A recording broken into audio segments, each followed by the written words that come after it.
Static जगह में एक बार फिर से आपका स्वागत है। तो आज शुरू करते हैं 20 नवंबर 2022 के मोस्ट इम्पोर्टेंट करंट अफेयर्स की।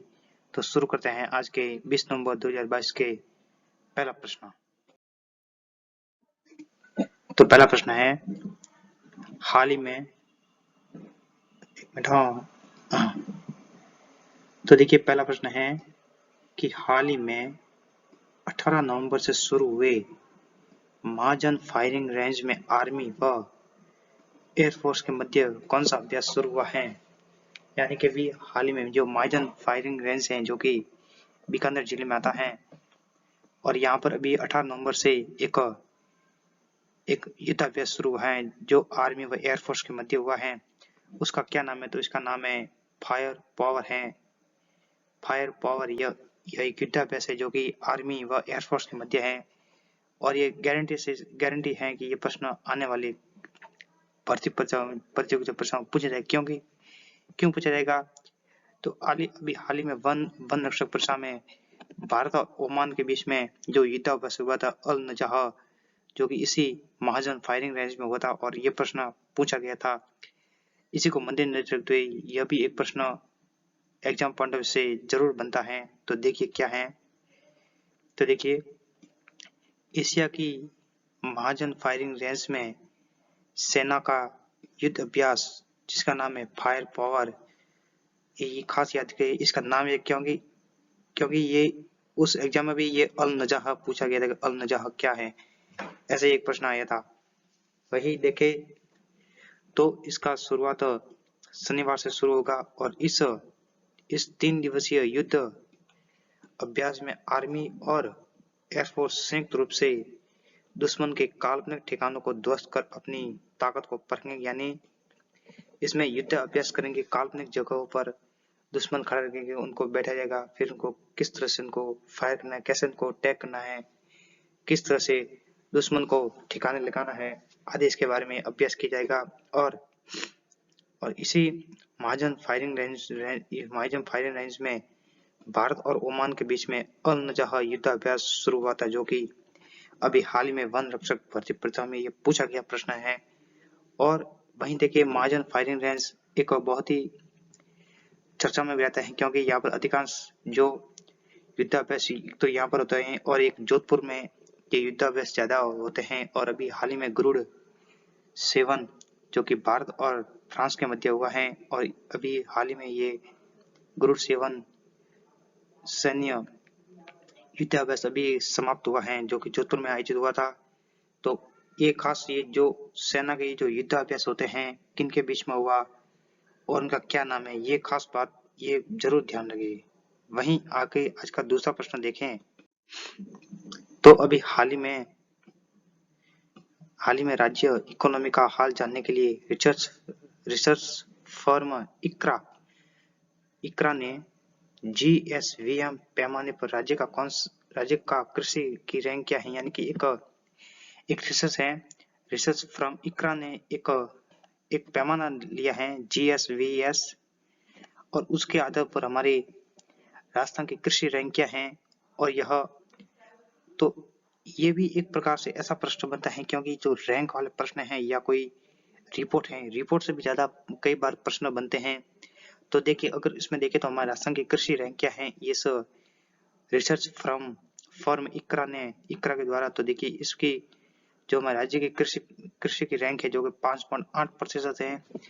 तो देखिए क्या है कि रिसर्च फर्म ये फर्म यहाँ पर थोड़ा लिखता भूल गया शायद, थोड़ा क्या किया था, जैसे फर्म इक्रा ने GSVS यानी इसकी फुल फॉर्म देखें तो ग्रॉस स्टेट वैल्यू एडेड यानी कि GDP में सब्सिडी व टैक्स निकालने के बाद जो बचत होती है उसे ही हम GSVS कहते हैं, VA कहते हैं। और उसी के पैमाने पर राज्य का विश्लेषण कर यह तस्वीर पेश की है। तो देखिए क्या है इस रिसर्च में हमारे राजस्थान की स्थिति क्या दर्शाई गई है। तो देखिए तो इसमें राजस्थान 5.8% पर है।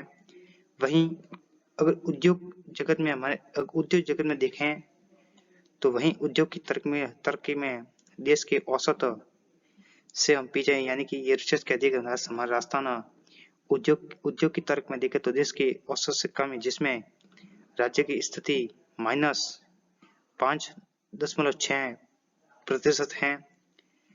वहीं रिसर्च फर्म इकरा के द्वारा रिपोर्ट तैयार की है और उसी में हम हमारे राज्य के सेवा सेक्टर में देखें तो हमारे राज्य का स्तर ये भी एक नकारात्मक ही है, जिसमें -5.8% है। वहीं देखिए तो कहीं ना कहीं ये रैंक वाले प्रश्न अधिकांश पूछे भी जाते हैं या उनके तुलनात्मक रूप से पूछा जाता है कि बताइए उस राज्य के बाद उसका किसका स्थान था आदि के बारे में पूछा जाता है, या कुछ कोई विशेष महीना देखकर भी पूछा जाता है कि बताइए उस महीने के अनुसार उस राज्य की क्या रैंक थी आदि के बारे में ऐसा पूछा जाता है, या कोई जो यह रिपोर्ट तैयार करती है उसकी समिति के बारे में पूछा जाता है कि किस समिति के आधार पर बताइए कि ये रिपोर्ट क्या कहती है आदि, ऐसे ध्यान रखा करें। वहीं आगे आज का तीसरा प्रश्न देखें तो अभी हाल ही में राजस्थान में फोक्सी, ये ध्यान रखें थोड़ा, ये फोक्सी हैं एक चर्चा में भी हैं, क्यों हैं देखिए इसके बारे में। तो हाल ही में राज्य में फोक्सी की शुरुआत कहाँ से हुई है, तो दोस्तों यह रणथंभौर सवाई माधोपुर से हुई है। अब क्या है देखिए इसके बारे में, क्योंकि ये थोड़ा प्रश्न एक चिकित्सा की बेहतर से और एक मातृत्व की दृष्टि से देखे तो ये प्रश्न काफी इंपॉर्टेंट भी बनता है, क्यों है देखे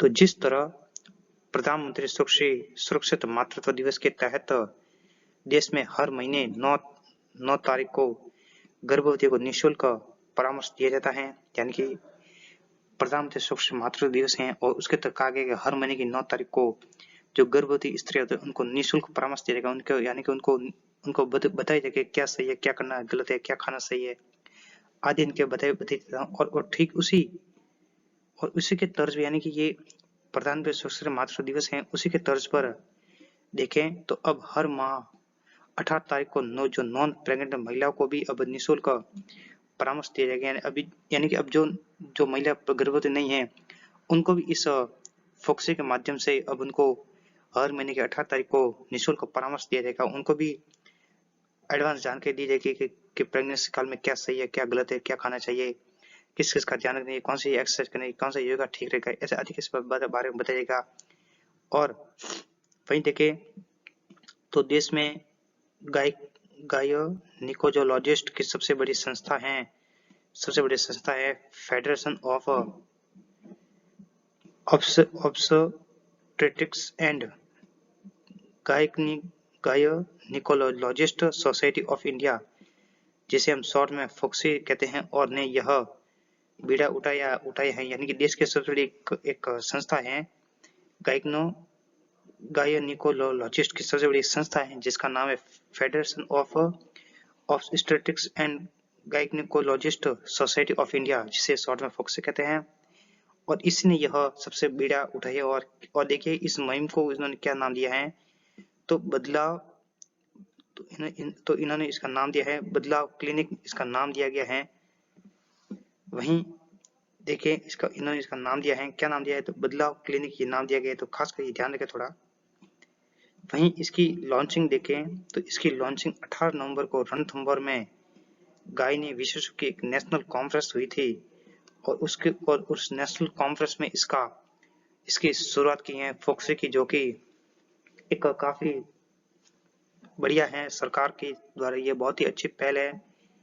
वहीं आगे आज का चौथा प्रश्न देखें तो हाल ही में 18 नवंबर 2022 को जयपुर शहर का कौन सा स्थापना दिवस मनाया गया है, जो कि बहुत ही एक खास बनता है, क्यों देखिए तो यह 295वां दिवस मनाया गया 18 नवंबर 2022 को। अब देखें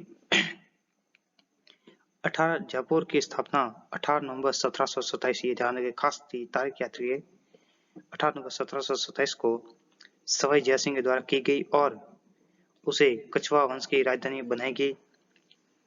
वहीं आगे देखें तो नगर निगम हेरिटेज और नगर निगम एक्ट द्वारा आयोजित यह कार्यक्रम 18 नवंबर से 18 दिसंबर यानी एक महीने तक ये जयपुर के कार्यक्रम चलेगा यहाँ पर। वहीं जयपुर के बारे में एक मुख्य तथ्य देखें तो राजस्थान एकीकरण के समय इस एक समिति आई थी, पी सत्यनारायण समिति। ये मैंने कभी बोला था कि ये समितियां वगैरह बहुत थोड़ा ध्यान रखा करिए। तो पी सत्यनारायण समिति की सिफारिश पर जयपुर को राजधानी बनाया गया। वहीं जयपुर के बारे में एक थोड़ा मुख्य तथ्य देखें तो 2010 में जंतर मंतर को यूनेस्को की विश्व धरोहर सूची में शामिल किया गया।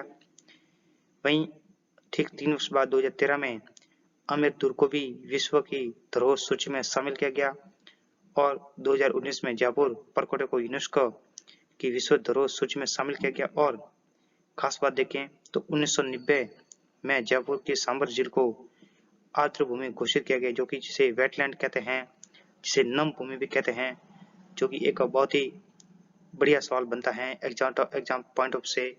और आज का लास्ट प्रश्न देखिए 5 नंबर। तो देखिए राजस्थान के किन जिलों में Rajiv Gandhi service and innovation hub बनाए जा रहे हैं? तो दोस्तों यह है जयपुर, जोधपुर और कोटा। और खासकर ध्यान के ये जयपुर और जोधपुर वाले प्रश्न हमेशा आपको कंफ्यूज में डालेंगे, क्योंकि श्रीमान अशोक गहलोत जी का विधानसभा क्षेत्र भी जोधपुर ही है और ये अधिकांश और ये जयपुर में ही राजधानी बैठते हैं। तो खासकर जयपुर और जोधपुर वाले को बहुत ही अच्छे स्वागत देते हैं और खासकर प्रश्न यहीं से उठाए जाते हैं। वहीं देखिए क्या है, तो राजस्थान में 600 करोड़ रुपए की लागत से जोधपुर, जयपुर और कोटा में Rajiv Gandhi knowledge service and innovation बनाए जा रहे हैं। वहीं इसके जरिए युवाओं को स्टार्टअप और बिजनेस को आगे बढ़ाने का काम किया जाएगा, यानी कि इनमें जो बेरोजगार युवा हैं उनको उद्योग जगत में बताया जाएगा कि उद्योग जगत में कौन कौन सी संभावना है, कौन कौन से विकल्प हैं, कैसे कैसे उद्यमिता को आगे बढ़ाया जा सकता है आदि के बारे में बताया जाएगा। वहीं ये राजीव गांधी के बारे में देखें तो काफी इसके चकरा जाने वाले प्रश्न आते हैं। तो देखिए, तो राजीव गांधी फिनटेक यूनिवर्सिटी अगर पूछे तो जोधपुर में बन रही है। वहीं राजीव गांधी इंस्टीट्यूट पूछे तो जयपुर में है और राजीव गांधी फिनटेक पार्क पूछे जो कि जयपुर में है। तो थैंक्स दोस्तों, वीडियो आपको कैसा लगा? अगर आपको पसंद आए तो शेयर करें, लाइक करें एंड सब्सक्राइब करें और बेल आइकन प्रेस करना ना भूलें। धन्यवाद।